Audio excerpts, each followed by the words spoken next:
Amén, ¿no tenemos audio?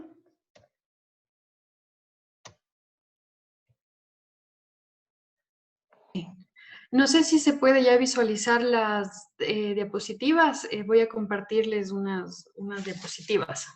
No sé si me escuchan también. Sí. Ya, listo. Bueno, en esta primera jornada, digamos, en honor al tiempo, voy a referirme a unas ideas generales relacionadas con la desigualdad estructural y el Estado de Derecho. Este es un texto que está contenido justamente en la obra del Derecho en América Latina, un mapa para el pensamiento jurídico del siglo XXI, que ha sido coordinado por César Rodríguez Garavito. Sin embargo, el tema que yo voy a trabajar es de autoría de Óscar Vilena Vieira, quien justamente en este documento lo que se propone justamente es dar respuesta a la siguiente pregunta. ¿Cómo influye la profunda y persistente desigualdad socioeconómica principalmente sobre la integridad de los estados de derecho? Entonces, el autor lo que se propone dentro de este trabajo es dar respuesta a esta pregunta desde la identificación de este parámetro socioeconómico que prácticamente erosiona en los estados para el cumplimiento de la ley, las obligaciones y los derechos de estos dos grandes grupos, ¿no? Por un lado, el Estado y por otro lado, la sociedad. Para poder dar una respuesta completa a este planteamiento, el autor se propone plantear un concepto primeramente instrumental de lo que es el Estado del Derecho, el cumplimiento del Estado de Derecho, qué es lo que implica, digamos, el cumplimiento de este Estado de Derecho y por qué un gobernante tendría que cumplir la ley, así como por qué los ciudadanos deberían obedecer la ley. Como un ejemplo del estudio o de la pregunta planteada por el autor, establece o propone el caso de Brasil, cuál ha sido su trayectoria en cuanto a conformación de un Estado democrático, cuál ha sido su trayectoria en índices económicos y cómo ha impactado, digamos, la desigualdad social en el cumplimiento que debe, digamos, alcanzar las obligaciones y derechos de los ciudadanos. Asimismo, establece unos parámetros en relación con lo que implica estar dentro de esta zona de desigualdad, ¿no?, económica para los ciudadanos y que les invisibiliza como tal. Establece una categoría de demonización o de inmunidad frente al sistema normativo, así como la erosión de la ley, y plantea unas conclusiones que yo simplemente voy a referirme a dos de ellas. ¿Qué es lo que establece o qué es lo que plantea como un concepto de Estado de Derecho en líneas generales? Lo que el autor nos dice es que una de las mayores dificultades es justamente el identificar o establecer un concepto de Estado de Derecho que nos ayude justamente a comprender cuáles son estas condiciones en las que debemos desenvolvernos como sociedad, ¿no?, incluyendo aquellas condiciones sociales, económicas o políticas que favorecerían o no la adhesión a un sistema jurídico universal, o sea, partiendo del concepto de que todos somos iguales ante la ley. Sin embargo, ya en la realidad, qué tan iguales son ciertos sectores o ciertos grupos que han sido afectados por desigualdades económicas o sociales que les impiden de cierta manera cumplir con sus obligaciones y derechos porque tienen un impedimento para cumplir en principio la ley y luego adaptarse, digamos, a un modelo de Estado. Asimismo, el autor se plantea, digamos, esta gran pregunta de por qué un gobernante tendría que cumplir la ley, por qué tendría que cumplirla. Él nos dice o nos se refiere, digamos, a que la igualdad formal provista de un lenguaje, digamos, de derechos, no equivale de la misma manera a la igualdad en la realidad. Es decir, si bien somos iguales ante la ley, en la realidad, ¿qué tan iguales somos? Por eso justifica, digamos, que estos impactos socioeconómicos relacionados con la pobreza, relacionados con la falta de educación, con el analfabetismo, no alcanzan, digamos, a cubrir la comprensión que debería tener un ciudadano respecto de la ley, y que aquí empieza una primera desigualdad. Entonces termina con esta idea de que es más apropiado pensar el Estado de Derecho en términos de niveles de inclusión que de existencia o de inexistencia, porque es decir, en la ficción que implica, digamos, pensar en el Estado, los ciudadanos qué tan relacionados están con esta conformación o con esta idea de Estado, si es que están dentro de este concepto o están fuera de este concepto, si es que socioeconómicamente son parte de la distribución equitativa, por ejemplo, de la riqueza, se podría asegurar que efectivamente van a alcanzar la comprensión de las reglas sociales que están organizadas por medio del Estado. Si es que no alcanzan... Buenas noches, no se le puede entender nada, está demasiado entrecortado. Qué pena, lamento mucho, yo estoy conectada y estoy ya avanzando en la clase, no sé si ese es su problema, de usted nada más o de varias personas. Buenas noches, es verdad, hay problemas con el audio, no se aprecia muy bien lo que está exponiendo. Igualmente. Y así es. Se escucha entrecortado y no se escucha muy bien. Suena interrumpido. Sí, doctora, se escucha con interferencia, no se lo escucha bien.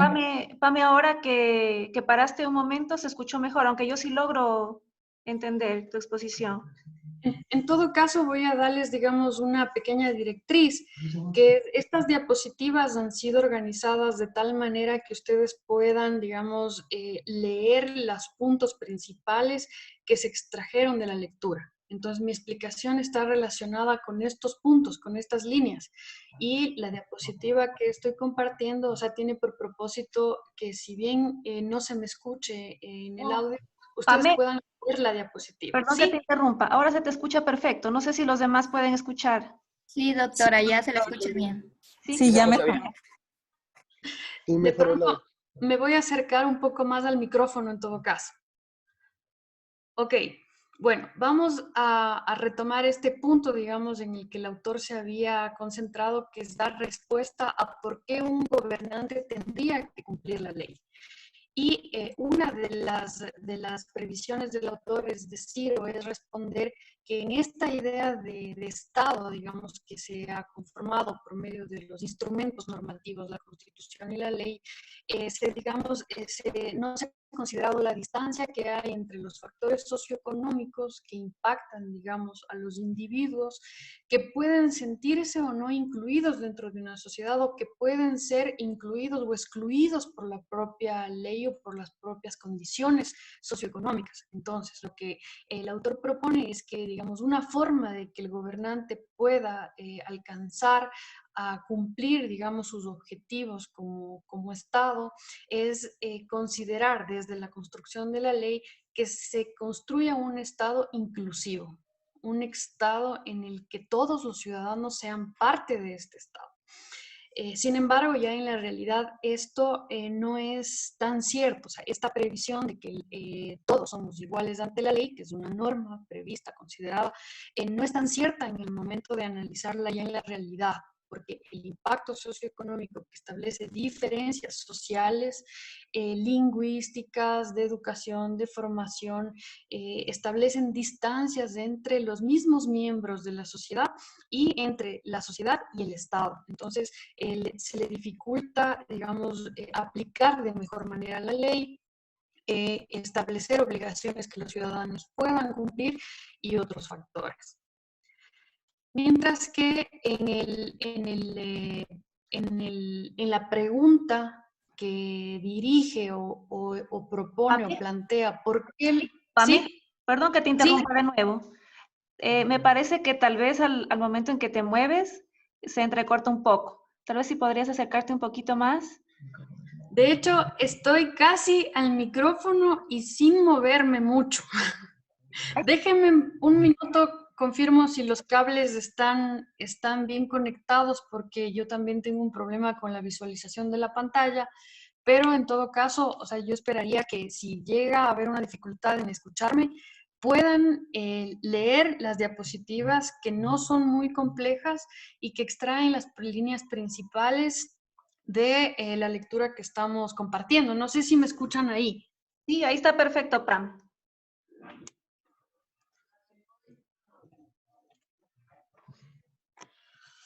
A ver, ¿ahí está mejor? Sí, ahí está muy bien. Ya, ok. Bueno, en la segunda pregunta, que el autor se plantea responder de por qué los ciudadanos deben obedecer la ley, establece tres razones principales. Una son las razones cognitivas, la segunda las razones instrumentales y la tercera una razón de carácter moral. ¿En qué consiste la razón cognitiva? Menciona que es importante que las personas comprendan las normas básicas que imperan en la sociedad, así como las obligaciones, deberes y derechos que tienen como ciudadano. Sin embargo, el autor menciona que los diferentes impactos socioeconómicos, ya lo he repetido varias veces, establece que justamente esta razón cognitiva no se cumpla, porque, por ejemplo, en los lugares donde hay una mala redistribución de la riqueza, donde hay altos índices de pobreza, analfabetismo, no se puede garantizar que una persona pueda comprender la ley. De otro lado, por ejemplo, establece que si no comprende la persona la ley, no tiene acceso a esta regulación, a estas obligaciones, deberes o derechos impuestos, ¿cómo podría asegurar que los cumpla? De ese mismo modo, en las razones instrumentales, en cambio, establece que hay dos razones por las que los individuos están invitados a cumplir la ley. Una es el miedo a la cohesión del Estado y la reciprocidad que presta ventaja al individuo, desde el entendido de que se pueda considerar que ser recíproco conlleva una ventaja para el individuo, y resalta justamente este principio que lleva al ciudadano a cumplir la ley, que es no hagas a otro lo que no quieres que te hagan a ti. Esto el autor, digamos, lo deja muy, muy claro como un principio social en el que se podría establecer como un instrumento de cumplimiento de la ley. En las razones morales, en cambio, establece que moralmente se establecen pactos de no agresión, de reciprocidad utilitaria, que tienen, digamos, su origen en diferentes condiciones, ¿no? Unas son las desigualdades sociales, económicas de sus miembros, y por tanto estos pactos de agresión o la reciprocidad utilitaria será distinta en un grupo social que tenga buenas condiciones, por ejemplo, económicas, de educación, de formación, que en un grupo social que no las tenga. El autor, digamos, pone como un ejemplo de asimetrías sociales, de asimetrías económicas y de formación justamente a Brasil como uno de los países, digamos, que prácticamente ha fracasado en la distribución de los recursos, y esta mala distribución de los recursos ha impedido que justamente la ley se cumpla y que impere la impunidad. De hecho, menciona que Brasil es, digamos, uno de los países que tiene concentrada la mayor riqueza en la región y que, sin embargo, tiene la peor forma de distribución de la misma, y que ha generado graves desigualdades sociales que justamente impiden el cumplimiento de la ley, y por otro lado se han generado, digamos, efectos anímicos, sociales, económicos, judiciales incluso, en los que impera la impunidad, impera la alta tasa de homicidios, impera la pobreza y incluso la generación de reglas sociales por las que se regula determinado grupo social, ¿no? Sin mencionar específicamente a las favelas, y hace una mención de cómo el derecho, digamos, general del Estado general no se cumple en todo el país en general, porque hay sectores sociales que no están dispuestos a cumplir las reglas a las que no están sometidos de manera general en otros aspectos, ¿no? Como la economía, por ejemplo. Una de las ideas también generales en relación con el caso Brasil, que pone como un ejemplo de desigualdad social, es que justamente ha hecho que las clases subordinadas no alcancen, digamos, un estatus de ciudadanía real. y habla del estatus de la ciudadanía real, que es, digamos, un concepto que yo sugeriría que se lo analice, porque implica cuestionamientos tanto desde el ámbito legal como desde el ámbito social. Es decir, bajo la ley todos somos iguales, sin embargo, en la realidad hay una distancia que impide que el ciudadano pueda ejercer sus derechos o acceder a sus derechos o al cumplimiento de sus obligaciones por estas asimetrías económicas que existen, ¿no? y que le impiden tener los recursos necesarios para acceder a estos derechos. Menciona que es casi imposible lograr una reciprocidad en una sociedad donde existen jerarquías y desigualdades monstruosas entre las personas, y por lo tanto la ley no puede ser un instrumento eficaz de organización y pacificación social. Como una de las ideas, digamos, generales o finales a las que el autor llega, digamos, a concluir, es que primero la ley es de interés público, debe tener, digamos, por propósito la defensa de los derechos humanos, el litigio estratégico y los cargos de la defensa pública desinteresada, para movilizar justamente recursos jurídicos a favor de los intereses de los grupos menos favorecidos o menos poderosos, justamente con el propósito de disminuir estas desigualdades sociales que han sido generadas incluso por las propias leyes o por los propios modelos de estados que se han adoptado, generando inequidades o distancias casi que irreconciliables, y que nos invita, digamos, a repensar justamente en estos conceptos para ver si podemos disminuir en algo las desigualdades. Básicamente esas serían las ideas principales que el autor nos trae en cuanto a la desigualdad y al Estado. Mil disculpas, cualquier error que se haya cometido ha sido involuntario. Los sistemas digitales no nos dan la mano como uno pensaría. Muchas gracias. Muchas gracias a ti, Pame. Bueno, ahora vamos a abrir 5 minutos para que los estudiantes que deseen puedan formular las preguntas.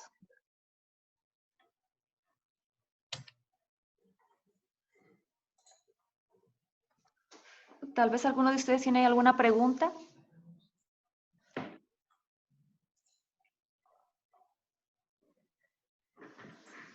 Listo, muchas gracias. Te agradecemos mucho, Pame, y por tu colaboración. Y bueno, entendemos que tal vez tengas planificadas algunas otras actividades.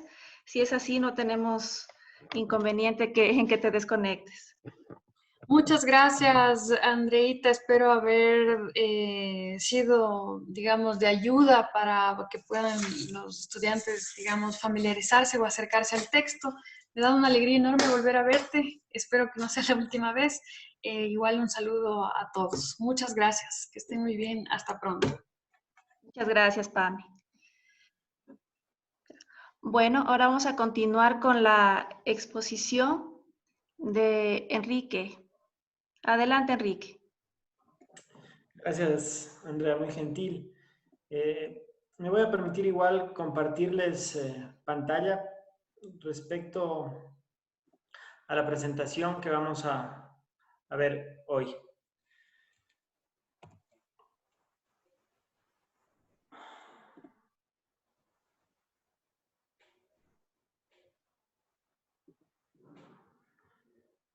Bien.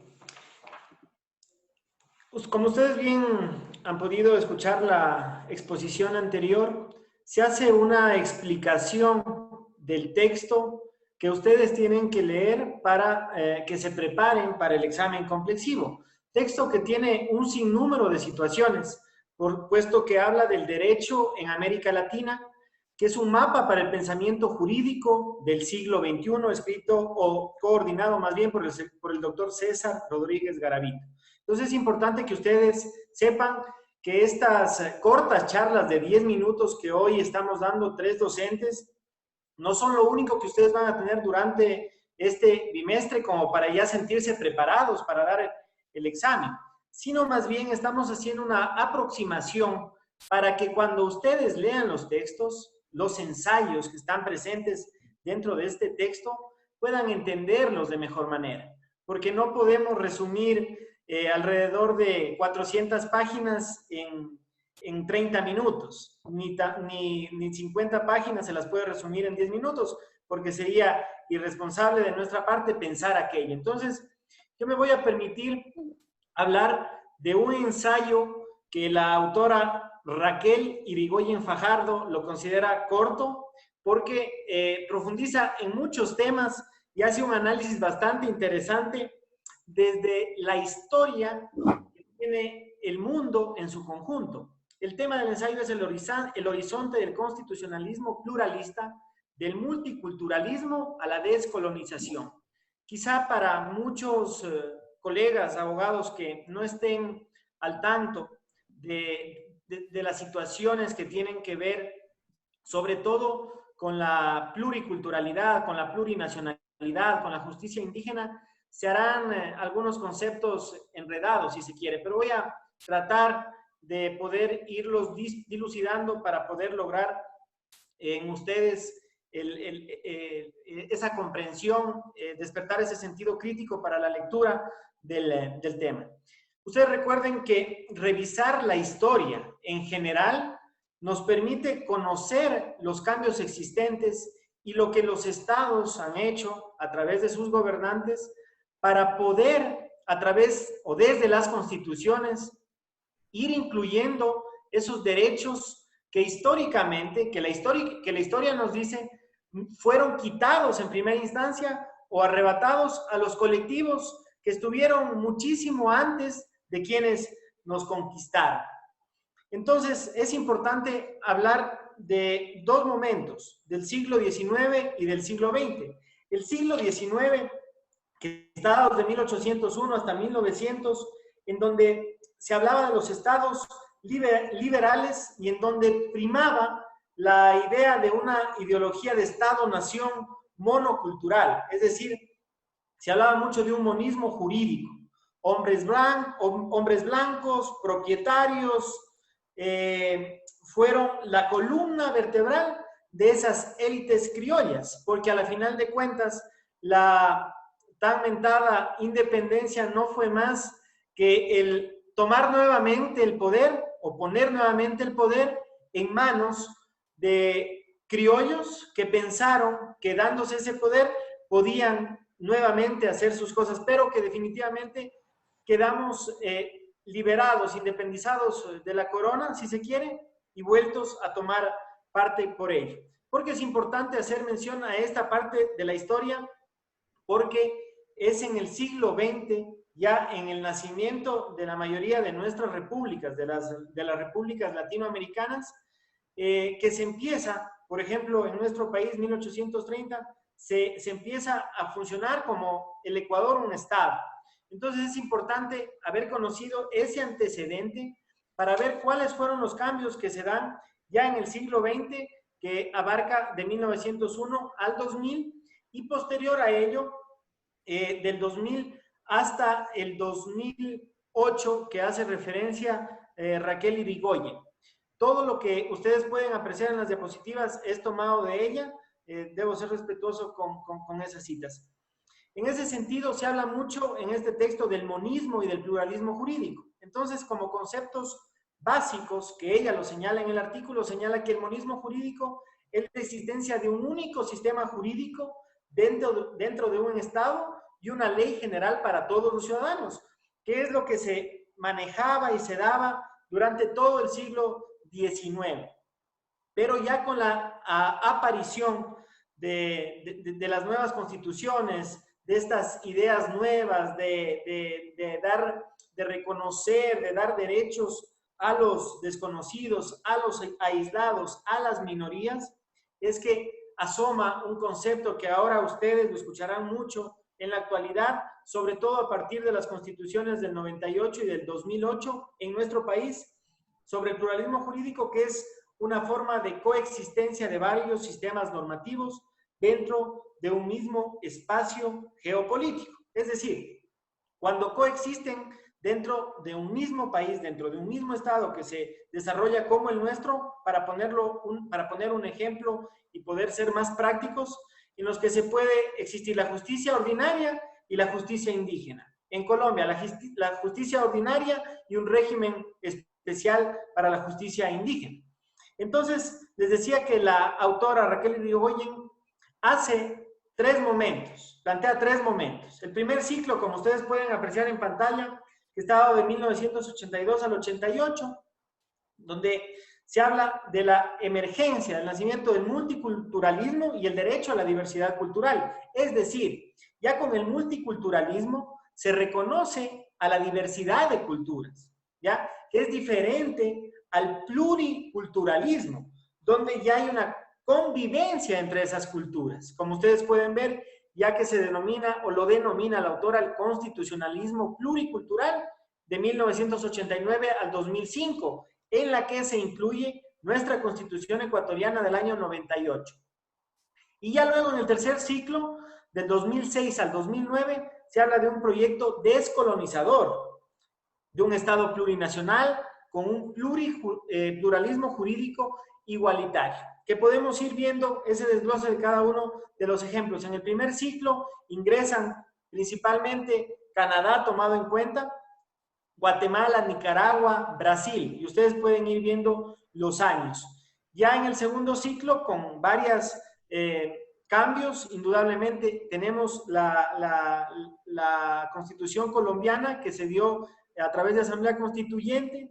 En México que ha sido un país que viene desde muchísimo antes, históricamente, que nosotros, reconociendo un sinnúmero de derechos a sus pueblos originarios, que indudablemente son trascendentalmente, históricamente, anteriores a los nuestros: Paraguay, Perú, Bolivia, Argentina. Y en el tercer ciclo únicamente constan la Constitución boliviana y la ecuatoriana. La boliviana con cambios significativos, mucho más significativos que los de Ecuador, porque ahí, por ejemplo, al hacerlo una constitución plurinacional que se cambió desde el nombre mismo del Estado como Estado plurinacional de Bolivia, se señala, por ejemplo, la paridad que tiene que existir entre indígenas y mestizos dentro de las instituciones. Entre otras cosas, digamos que en Ecuador no fueron tan tajantes. En el primer ciclo, hablando del derecho internacional, todavía no se tenía, por ejemplo, entre 1982 y el 88, aprobado el convenio 169 de la OIT, que es el que ustedes pueden ver en los otros dos momentos, ya viene a significar bastante en esos cambios constitucionales.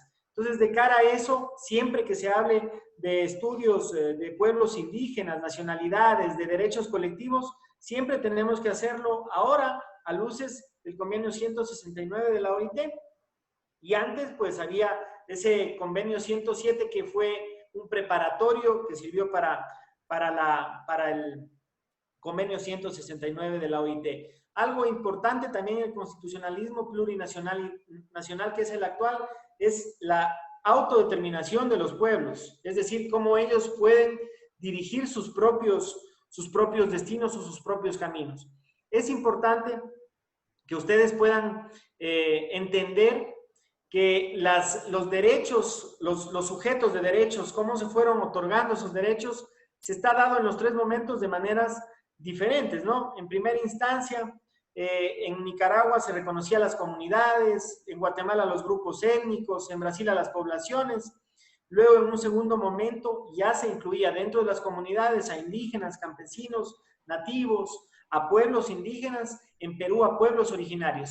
Y en el tercer momento, en las constituciones de Bolivia y Ecuador, ya tenemos comunidades, pueblos indígenas, naciones originarias indígenas en Bolivia, naciones indígenas en Ecuador.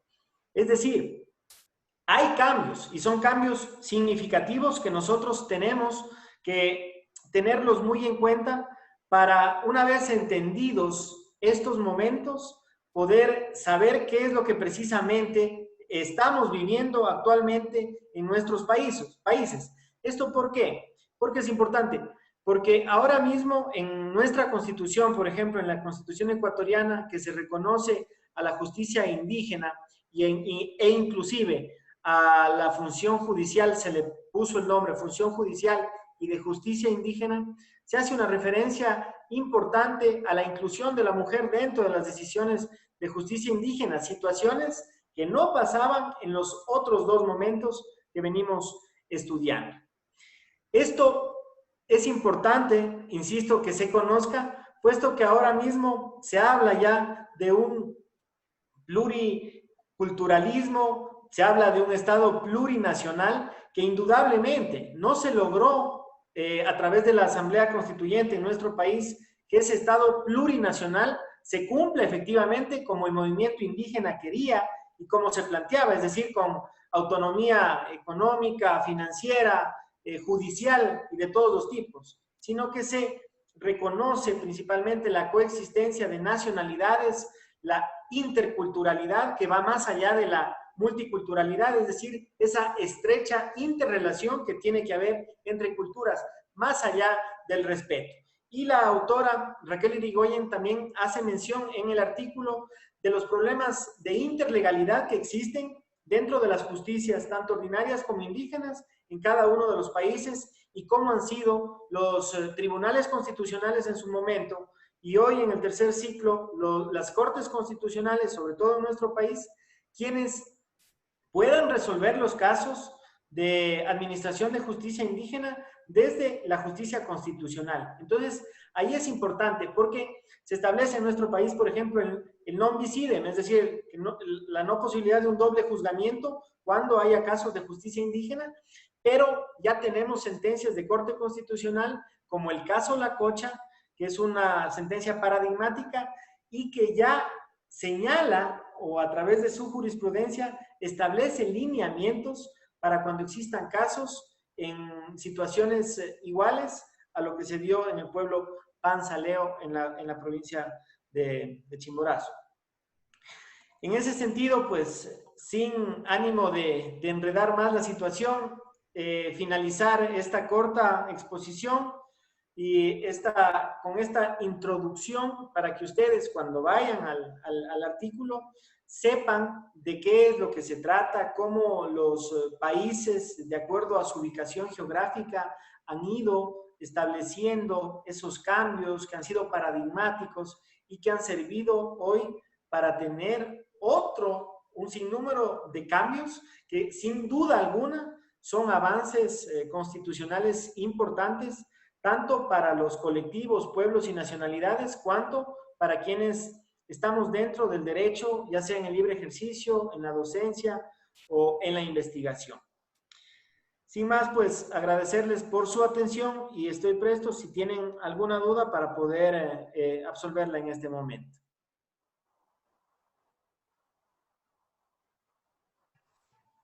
Muchas gracias, buenas noches, me llamo Bismar, saludos cordiales a todos. Gracias, estimado docente. No, solamente en lo que usted refería a lo último sobre los problemas de interlegalidad dentro de los sistemas jurídicos. ¿Podemos, por favor, citar un ejemplo en nuestro caso actual? Gracias.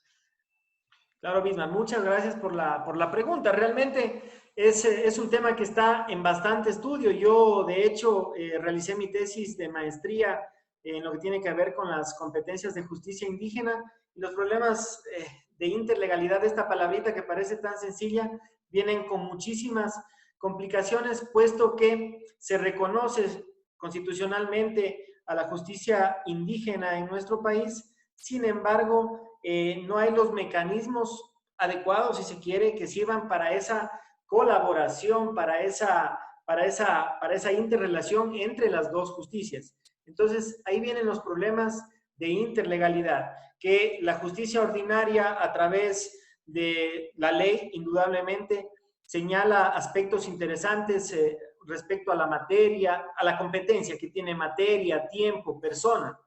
Mientras que en la justicia indígena se lo maneja como un todo. Ellos lo llaman como un yaque, manejar a la justicia indígena como un todo sin hacer esa diferenciación de competencias o de jurisdicción cuando se tenga que administrar justicia. Entonces, justo la autora que les estoy refiriendo, Raquel Irigoyen, tiene aparte de este artículo uno específico que habla respecto a la interlegalidad y en el archivo que se les compartió, en el libro que se les compartió, también nos direcciona una bibliografía interesante para profundizar en cada uno de estos temas, que como digo, podemos conversarlo y estar toda la noche, pero no podremos llegar todavía a decir exactamente significa esto o hay que hacer lo de acá. Es un proceso realmente que ha costado muchísimo tiempo, pues, y que yo considero como una opinión muy personal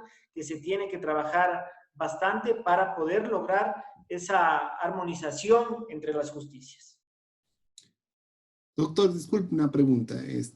¿Usted considera de que la justicia indígena tiene un poco más de valor por la descendencia que ha venido emergiendo de parte de todo este tipo de estos 3 ciclos que han venido dándose, para que actualmente en nuestro país, hablándolo así, esta justicia indígena tenga un poco más de prioridad sobre la justicia ordinaria? Walter, muchas gracias por su pregunta. Es que eso va de la mano de lo que estamos viviendo en nuestro país. Imagínense ustedes, estamos viendo los casos de corrupción tan tremendos que existen que no nos permiten ni siquiera confiar en una verdadera administración de justicia. Entonces, por eso es que mucha gente va con su mirada hacia lo tradicional, hacia la justicia indígena, que muchas personas prefieren, no estoy refiriéndome a lo común, a la generalidad, sino a algunas excepciones, prefieren ser juzgados, que sus casos sean conocidos por la justicia indígena, porque consideran que van a recibir, si se quiere, una respuesta más adecuada, más oportuna, sin la necesidad de que intervenga en ello situaciones que vayan contra la ética, ¿no? No estoy queriendo con eso desvirtuar lo que suceda en la administración de justicia, que no se me malentienda, pero de los teóricos, de quienes escriben respecto a la justicia indígena, pues piensan que sobre todo en lo que tiene que ver con la sanción, con el cumplimiento de la pena, es más sanadora, es más reparadora que la justicia ordinaria. Desde mi principal criterio, yo considero, en cambio, que tiene que haber una armonización entre las dos justicias. Muchas gracias. Ay, perdón. Disculpe. Bueno, en honor al tiempo, agradecemos la participación de Enrique y vamos a dar paso con la intervención de Vladimir. Muchas gracias, Enrique. Gracias, Andrea. Gracias, apreciados estudiantes. Bien, gracias, profesora Andrea. Estudiantes, bienvenidos, bienvenidas. Con muchos de ustedes, pues, ya nos conocemos. Vamos a acercarnos a 2 textos fundamentalmente en el tiempo que vamos a tener aquí. Uno es un texto de Roberto Gargarella y el otro es un texto de Mauricio García Villegas. El primero de ellos, en este caso Roberto Gargarella, autor argentino, se pregunta sobre si es que hemos hecho lo mejor posible, dice él, dentro de los límites en que nos movemos para contribuir en algo a una sociedad más justa, más igualitaria o más democrática. Entonces, el artículo de él se va a titular Pensando sobre la reforma constitucional en América Latina. Y es una reforma constitucional entendida no en el sentido de una garantía de la Constitución, como la reforma constitucional, sino en un sentido un poquito más amplio, en un sentido de los cambios constitucionales que ha experimentado América Latina en general, en un debate conservadurismo versus liberalismo versus progresismo, entiéndase por progresismo la izquierda latinoamericana, y cómo ese debate ha formulado conceptos que nosotros en la actualidad los asumimos de manera natural. ¿Qué implica esto que asumamos de manera natural ciertos conceptos constitucionales? Es decir, que asumamos como bueno, como correcto, como óptimo, como normal, conceptos como control de constitucionalidad, como división de poderes, como pesos y contrapesos. Esa es más o menos la idea o la tesis en principio de este texto de Roberto Gargarella. Para ello, el autor va a dividir el texto en un par de acápites, más de un par de acápites. Se va a preguntar sobre la estructura vigente, la estructura constitucional vigente en Latinoamérica. Se va a preguntar también cuáles son esos presupuestos propios o que subyacen a esa estructura constitucional vigente. Se va a preguntar sobre las propuestas constitucionales específicas del progresismo, entiéndase por progresismo la izquierda latinoamericana, y también las debilidades que tiene esa izquierda latinoamericana. Se va a referir también al hiperpresidencialismo y al proyecto moral que debe tener la izquierda latinoamericana. Esto a breves rasgos es lo que se plantea Roberto Gargarella en el texto. Uno de los motivos para leerlo es que es uno de los más reconocidos autores a nivel de no solo a nivel de Latinoamérica, sino también en otras latitudes. Pues bien, empecemos. Roberto Gargarella nos dice que nuestro sistema institucional se distingue principalmente por rasgos elitistas y también porque nuestras fuerzas progresistas pueden ser liberales en algún momento, pero progresistas en el sentido de la izquierda latinoamericana no ha demostrado ser las fuerzas progresistas en los procesos de reforma constitucional no han sido muy relevantes debido a, entre otros factores, a la escasa formación de sus miembros o, por ejemplo, al típico, ustedes conocen lo que ha sucedido en varias de las dictaduras argentinas, en el caso particular del autor, a la brutal represión que sufrieron particularmente la izquierda latinoamericana en esas latitudes. Bien, él nos dice, haciendo un poco de historia quizás, que el conservadurismo, como ustedes conocen, también es el ABC, digamos, por llamarlo de alguna manera, de la estructura constitucional en general, que el conservadurismo estuvo representado desde la época de la conquista por grupos tradicionales hispanistas católicos. ¿Qué significa esto? Que estos grupos ponían a la religión en el centro, y con poner a la religión en el centro, pues había una restauración de valores y tradiciones que supuestamente estaban amenazados por otro tipo de discursos, en principio por el liberalismo. Hay que tener en cuenta esto. Sin embargo,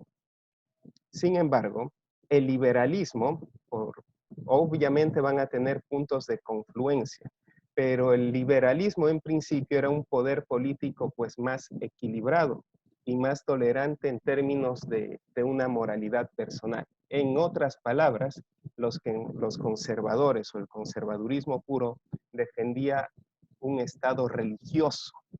El Estado liberal defendía un Estado no religioso, sino no pluricultural en aquel tiempo, pero sí aceptaba o toleraba, por decirlo así, otras religiones. Que eso en el papel, en América Latina en general, en el papel sonaba bonito, pero en la práctica, la Iglesia Católica en particular tuvo muchísimos amplios poderes, pese a que inclusive en Ecuador se haya establecido el Estado laico como tal. Hay que tener en cuenta esto.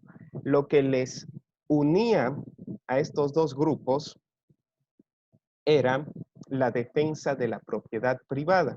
Es decir, Roberto Gargarella nos dice que se creó de alguna forma un sistema liberal organizado a partir de una idea norteamericana de pesos y contrapesos, pero por ejemplo desbalanceado ya en aspectos más concretos como una autoridad ejecutiva más poderosa, entre otras cosas. Roberto Gargarella va a señalar otros aspectos bien importantes en este texto. ¿Cuáles son? Que la constitución de estos ordenamientos jurídicos que surgen en base a un acuerdo de conservadores y liberales, promueven en sí un ordenamiento contramayoritario que dificultan en realidad la participación política de las mayorías y depositaban los nombramientos y las decisiones públicas más importantes, la última palabra, por ejemplo, en órganos que no eran controlados por la ciudadanía como tal. Entonces, tenemos una organización constitucional diseñada por postulados del pensamiento liberal conservador. Acordémonos, liberales y conservadores en principio, en el pensamiento de Roberto Gargarella, claro está, tenían diferencias, pero coincidían en muchas otras cosas, como en la defensa de la propiedad privada principalmente. Ahora, uno de los puntos importantes es que después de las luchas, por ejemplo, nos decía el profesor Lucio Arriaga, de independentistas, pasó algo en nuestra América. ¿Qué es lo que sucedió?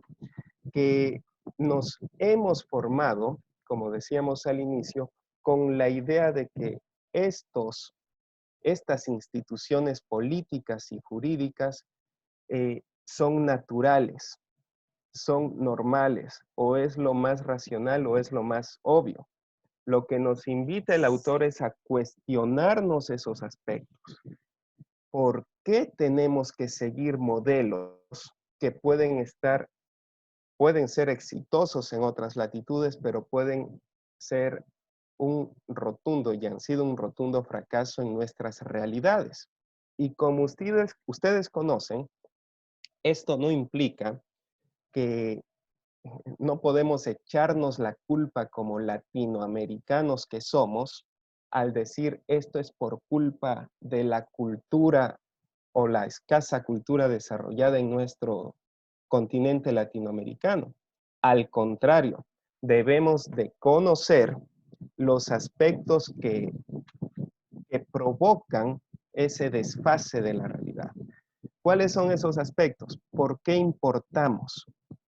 ¿Y por qué no nos imaginamos los cambios constitucionales que podemos llegar a tener como latinoamericanos en este sentido? Por un lado. Entonces, el legado, nos dice el autor, de esa entente liberal conservadora, no son solo esas instituciones que tienen un ideal de neutralidad, sino que se trata de un esquema institucional completo que responde a una forma de ver el mundo. ¿Cuál es la forma de ver el mundo? Que una élite, la élite que tiene la última palabra, en nuestro caso, en el mundo jurídico, ¿cuál es la élite que tiene la última palabra? Pues ustedes conocen, altas cortes generalmente. Lo que cuestiona Gargarella es ese aspecto. Si tenemos, si el liberalismo en principio y los grupos de izquierda lograron mayores avances en cuanto a derechos sociales, y tenemos actualmente un amplio catálogo de derechos sociales, económicos y culturales en nuestro país, ¿por qué ese amplio catálogo no se amplió también en la parte orgánica de la Constitución? ¿Por qué? Porque el ejercicio contramayoritario estaría reservado a las élites que siempre nos han gobernado.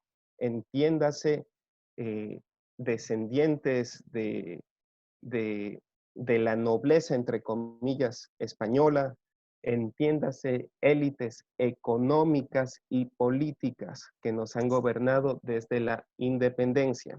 Hay que tener en cuenta estos aspectos. Bien, el autor nos dice también que esta es la moral política que se encuentra o que subyace al texto constitucional. No un texto constitucional en particular, sino los textos constitucionales latinoamericanos en general. No es que los textos constitucionales están separados de una moralidad general. Los textos constitucionales no son asépticos. Los textos constitucionales tienen una moral. ¿Cuál es esa moral generalmente? La moral conservadora, libertaria. ¿Cuál es esa moral? La que nosotros podemos reconocer en los cotos vedados que asignamos a los tribunales constitucionales. Podemos reconocerlo cuando se garantiza la propiedad privada hasta la actualidad. No, son las palabras que están en el texto del autor. Son esos aspectos que hay que tener en cuenta. Esa es la moralidad. Lo que Gargarella reclama en principio de esa izquierda latinoamericana es que debe de estar comprometida también con un ideal moral. ¿Cuál sería el ideal moral de la izquierda latinoamericana? Pues el ideal moral será la defensa de los trabajadores, de los derechos de los trabajadores en particular, menos precarización laboral, distribución equitativa de las utilidades.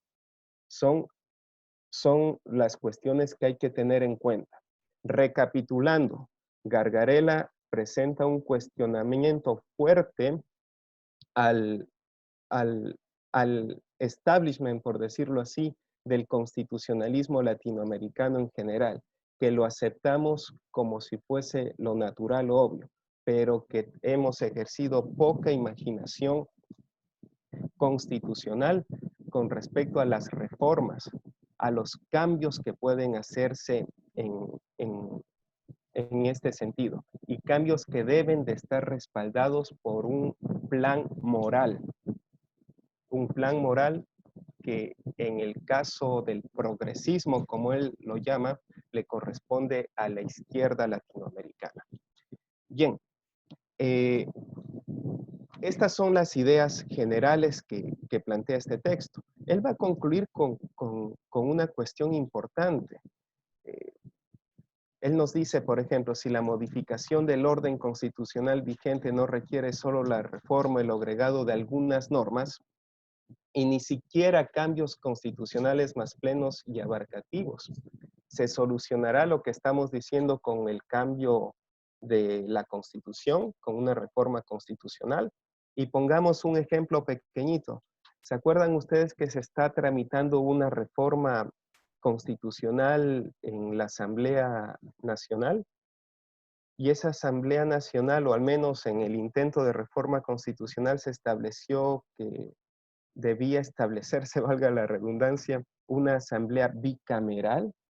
¿Es esto democrático en general? ¿Cuál es el ideario moral que nos plantea aquellas reformas? ¿El ideal de que solo existen unos pocos iluminados con razón? Bien, para tener las respuestas a estas interrogantes, deben leer este texto. Él nos da una respuesta. Él nos dice que no depende de las reformas de la Constitución, sino también de lo que John Rawls denominaba la estructura básica de la sociedad, empoderamiento en otras palabras. ¿Por qué? Porque una Constitución no puede florecer en cualquier contexto y mucho menos en contextos políticos, legales, sociales o económicos que le sean hostiles. Tengamos en cuenta esto. Sí, Andrea, sigo con la segunda lectura más bien y después podemos hacer las preguntas. Sí, está bien, Vlad. ¿Ya? El segundo texto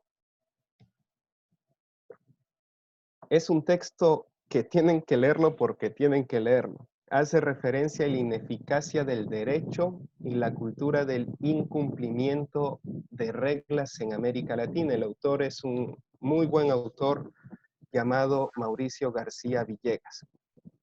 Él se hace también unas preguntas interesantes que palabras más, palabras menos podríamos resumirlas en las siguientes.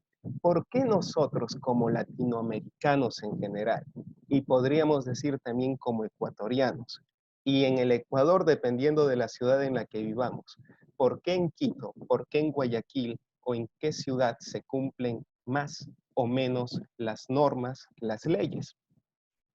Con el contexto de la pandemia hace algunos meses, ustedes recordarán, por decirlo menos, esa lluvia de comentarios bastante regionalistas, por decirlo de alguna manera, en la que se decía que en Guayaquil, por ejemplo, se incumplían las normas, que la gente no permanecía en casa. Bien, el autor va a tratar de encontrar explicaciones teóricas fundamentadas obviamente en fuentes históricas principalmente, con respecto a los orígenes del vivo, a los orígenes, bueno, el vivo puede ser un estratega, nos dice el autor, a esas mentalidades incumplidoras como los rebeldes, a esas mentalidades incumplidoras como los arrogantes, y va a definirlos, o más bien va a describirlos sobre, teniendo en cuenta un aspecto bien importante que es las clases sociales, y por otro, una cuestión valorativa llamada racionalidad práctica. Sobre esto versa este texto. Vamos a describirlo en este momento. Bien, el autor nos dice que en general hay varios tipos de incumplimiento. Ojo, no estamos hablando del incumplimiento referido a las garantías jurisdiccionales, sino a los fundamentos de un incumplimiento quizás mucho más amplio.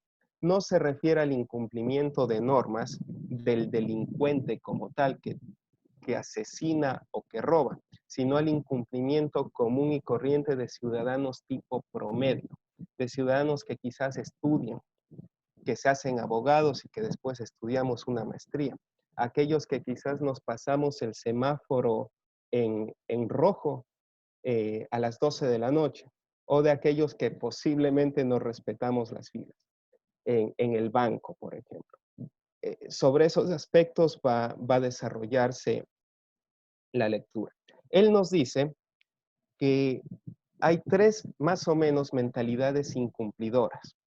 La primera es la de el típico vivo. Él nos dice que este es el personaje incumplidor de las reglas, de las leyes o de cualquier norma más común. Y no necesariamente cualquier norma, quizás solo las leyes. Vamos a ver. El vivo, por ejemplo, nos dice, no es un rebelde sino un aprovechador. Fíjense, la honradez es de los pendejos, decía el Chuya Romero y Flores en Quito. Fíjense cómo podemos encontrar incumplidores en la literatura. Entonces, el incumplimiento como tal de este personaje vivo que tiene un pensamiento estratégico puede ser motivo de elogios. ¿Y obtiene elogios de parte de quién? De parte, muchas veces, de la misma sociedad. ¿Por qué? Porque antes que reproches, dependiendo de la clase social inclusive en la que podemos realizar este análisis, los medios no son buenos, pero el fin sí lo es. Jorge Luis Borges, por ejemplo, decía, refiriéndose a Argentina, que el argentino solía carecer de conducta moral, pero no intelectual. Pasar por inmoral le importa menos que pasar por sonso. ¿Se acuerdan ustedes que quizás les gusta el fútbol? El gol con la mano que metió Maradona en Inglaterra, en contra de Inglaterra en México 86. ¿Es un comportamiento de un vivo? ¿Es un comportamiento quizás de un rebelde? ¿O es un comportamiento de un arrogante? Bien. Primer punto entonces, la mentalidad del vivo. La mentalidad del rebelde, y aquí la lectura se pone mucho más interesante. Él nos dice que el rebelde no reconoce la legitimidad de la autoridad que creo impone la norma y por eso se siente con derecho a no acatarla. Y ojo, en la época colonial, los españoles y los blancos eran considerados personas honorables. Tener honor se asimilaba a tener, escúchese, virtud y libertad. Y tener la libertad conducía a tener también dos grandes privilegios. No tener que trabajar y otro más, no tener que obedecer a nadie. Entonces, la tesis que plantea el autor en este artículo es sumamente importante que lo lean, es que en cierta medida el incumplimiento de las normas es una herencia de carácter colonial y particularmente español. ¿Por qué? Porque el sistema de valores de la élite española en aquel tiempo, en el tiempo de la colonia, tenía o se refería a los privilegios en torno a no tener que trabajar y no tener que obedecer a nadie. ¿Por qué? Porque trabajar era propio de las clases inferiores. Entonces, es un criterio interesante. Y es más interesante lo que nos dice después. Nos dice que en el siglo XVIII, por ejemplo, el número de mestizos blancos, no blancos, el número de mestizos libres, les decían después los libres de todos los colores, por ejemplo, había aumentado. ¿Y qué creen que sucedió? Nos dice el autor que los nuevos mestizos no asimilaron quizás o no fundaron unos criterios morales propios o a latinoamericanos, sino que trataron de asemejarse a quién, a aquellas élites que anteriormente les explotaban, a aquellas élites que consideraban que tener libertad y honor consistía en no trabajar. Y no solo esto, que se veían en la otra persona, esto es, en el indígena, a su opuesto. Si es un opuesto el otro, imagínense los resultados que vamos a tener. Imagínense el sistema constitucional que esto generó en América Latina en general, y particularmente en Ecuador, en el que hasta 1865 aproximadamente, solo el 1% de la población podía votar. Entonces son cuestiones que hay que tener en cuenta. Y ojo, la jerarquía en las clases sociales continuó siendo casi tan profunda como antes, lo que llevó a las élites pues a seguir reproduciendo los ideales de honor y de la ley para diferenciarse del otro, del indígena, sino también de la ley y de la autoridad. Bien. Finalmente, bueno, no tan finalmente, pero la otra categoría que el autor nos expone en el texto es de aquel arrogante que también tiene un legado de la cultura española. Si España no es grande por su habilidad y riqueza industrial y comercial, lo es en cambio por su ánimo y grandeza. Hay que tener en cuenta que el arrogante acepta la norma y la ley, pero estima que él, dada su posición en la sociedad, por su persona, por su conocimiento, porque está estudiando una maestría, tiene derecho a ser excluido de la obligación de acatarla. Entonces, una pregunta que nos podemos hacer aquí. Nosotros nos hemos sentido quizás en la obligación, perdón, con el privilegio de no acatar una ley.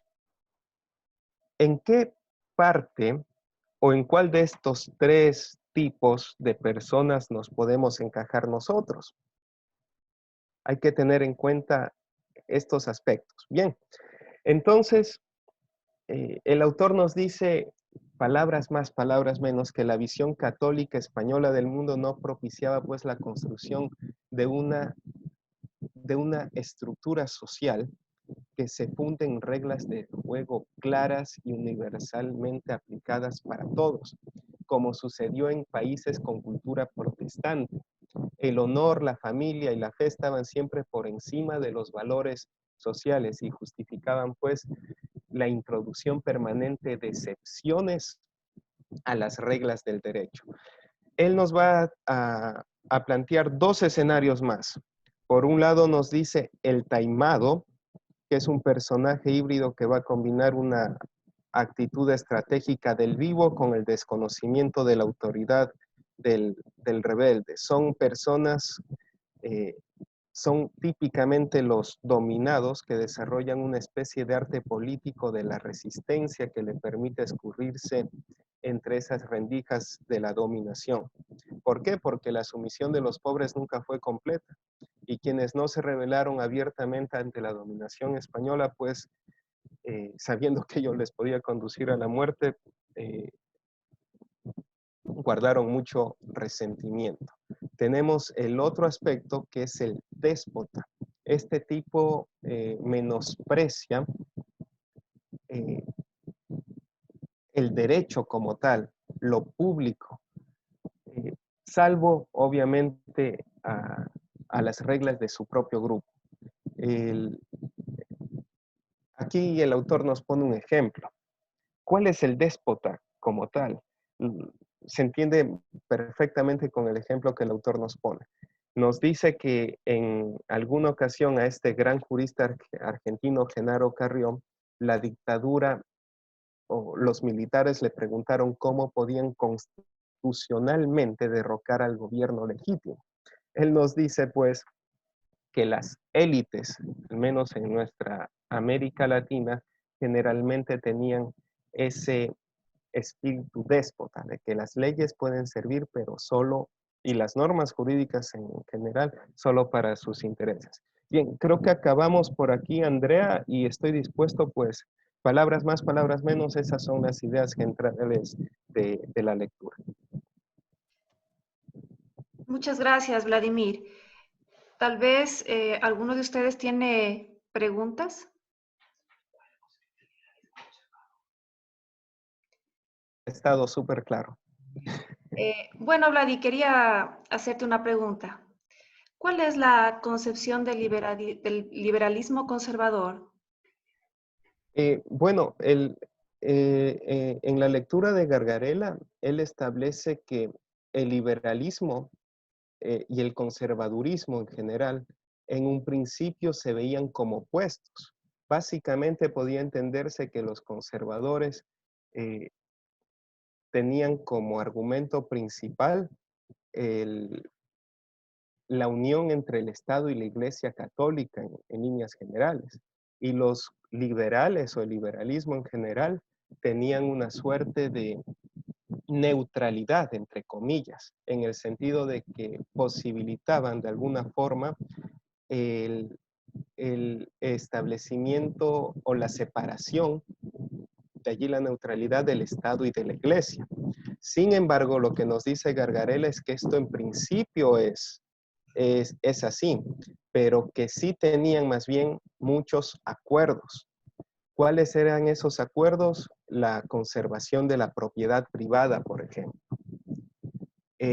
Y a lo largo de los procesos constituyentes que se dieron en Latinoamérica, pues lo que el pacto liberal conservador pues produjo el sistema de instituciones que tenemos actualmente, el cual consiste en un sistema de pesos y contrapesos, por ejemplo, en un sistema presidencial que en un principio era defendido solo por conservadores, pero después el liberalismo, inclusive el progresismo, adoptó. Entonces el ideal conservador liberal podría resumirse pues en el esquema de valores que actualmente tenemos con respecto a las instituciones jurídicas que aplicamos actualmente. Muchas gracias, Vladimir. Agradecemos que hayas aceptado esta invitación y bueno, muchas gracias y buenas noches. Sí, Gracias también, hasta pronto. hasta pronto. Muchas gracias. Bueno, en consideración a tu tiempo, Si necesitas desconectarte, no hay ningún inconveniente. Muchas gracias. Bueno, habíamos dicho al inicio que vamos a hacer una explicación de cómo se va a desarrollar la asignatura. La calificación de la asignatura va a ser sobre 100. Las videoconferencias, que son las clases online que constan en el plan docente, tienen una calificación de 25 puntos.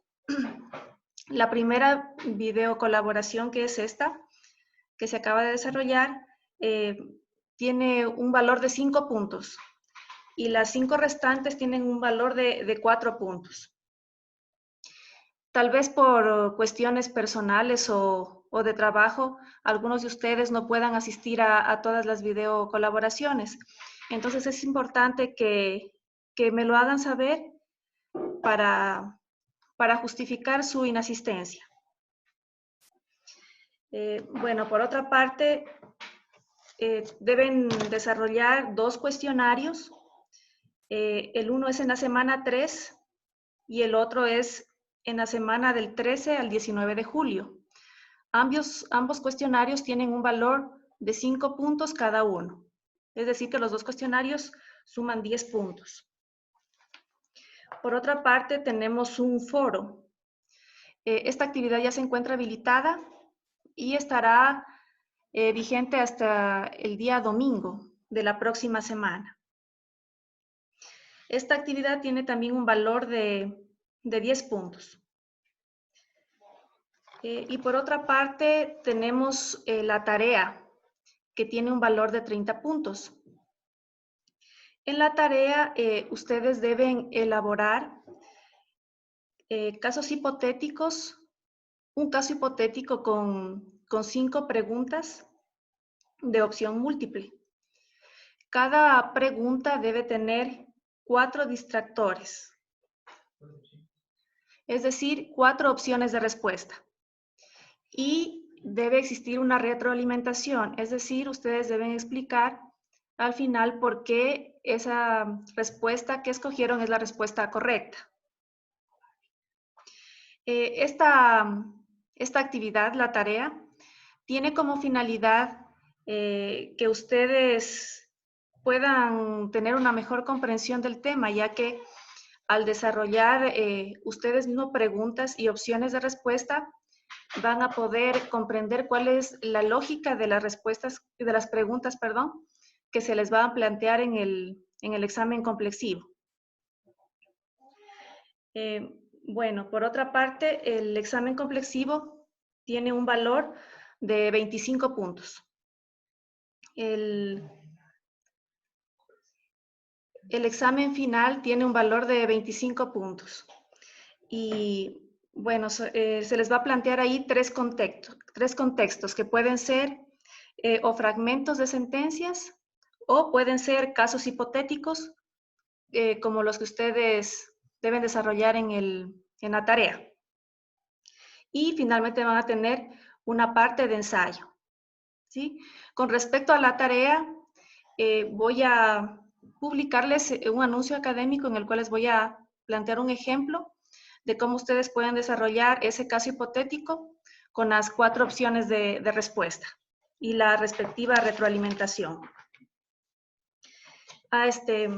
Ustedes tienen también en su plan docente un link en el que puede descargar un manual de educación de derechos humanos de la Corte Interamericana de Derechos Humanos. Ustedes allí van a encontrar el planteamiento de casos hipotéticos.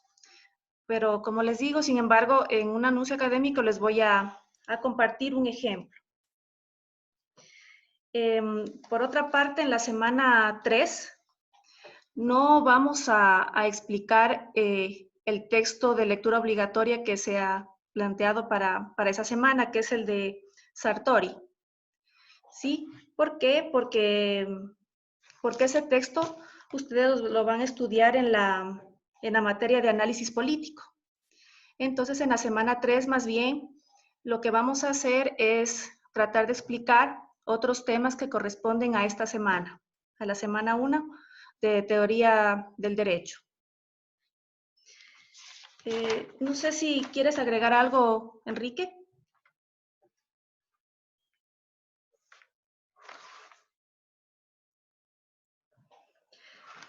Bueno, no sé si ustedes tal vez tienen alguna... Gracias, Andrea. Perdón. No he activado el micrófono. No, simplemente ponernos a las órdenes, igual para cualquier otra duda que pueda surgir durante la semana. Recuerden que ustedes tienen las opciones en la herramienta Canvas para poder preguntar todo lo que requieran. Nosotros siempre estamos a disposición. De las actividades, de la parte académica, pues quedamos a las órdenes. Eso simplemente y responder cualquier inquietud que ustedes tengan. Estimado docente, buenas noches. Buenas noches. He intentado por varias ocasiones en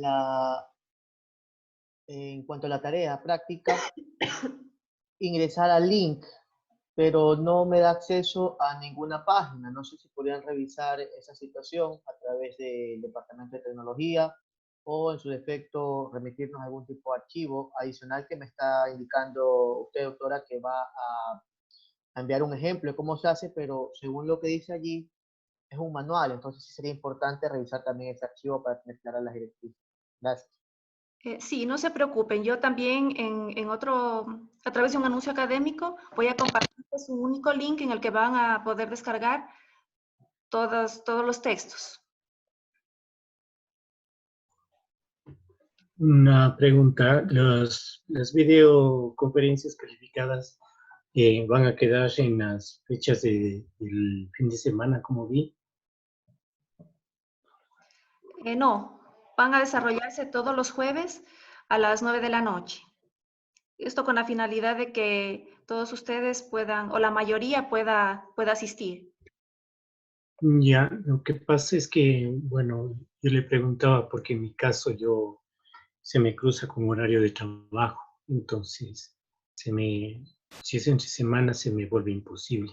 En todo caso ya le comunico para que ponernos de acuerdo y ver alguna otra forma en la que yo pueda eh, participar o ganarme mis notas, ¿no? ¿De qué paralelo es usted, disculpe? Yo soy del paralelo C. El paralelo C. Bueno, en esta materia no la he revisado, pero todo el tiempo he sido del C. A ver, voy a anotar su nombre. Gracias. Para que, por favor, me comunique su caso a través de un mensaje en el Canvas. El correo. Sí, del correo. Y tal vez si existen más estudiantes que presenten esta dificultad, podríamos hacer otra video colaboración el fin de semana, el sábado, o cambiar la actividad para otro día. Bueno, yo entiendo que les favorece a la gran mayoría. Le hablo por mi caso porque justo se me cruza con horario de clases. Entonces, incluso con el otro módulo que también tuve con usted mismo, tenía esas dificultades. Sí, en todo caso, por favor, envíeme un correo para que me explique mejor. ¿Cómo no? Muchas gracias. ¿Alguien más tiene alguna otra pregunta? Bueno, entonces les agradecemos mucho por su asistencia y nada, que estamos a la orden para cualquier inquietud que ustedes tengan. Les voy a compartir también mi número de WhatsApp en caso de que necesiten hacer alguna pregunta urgente y yo les pueda responder lo más pronto posible. Que tengan una buena noche. Estimada docente, ¿sí sería posible, por favor, que nos ayude con las diapositivas? Así, yo les voy a compartir las diapositivas de estas intervenciones. Ya, muchas gracias. Buenas noches. Un gusto. Que tengan buenas noches. Buenas noches. Buenas noches, estimados docentes. Buenas noches, estimados docentes. Muy buenas noches. Buenas noches. Buenas noches, Gracias. señoras y docentes. Buenas noches con todos. Gracias, buenas noches.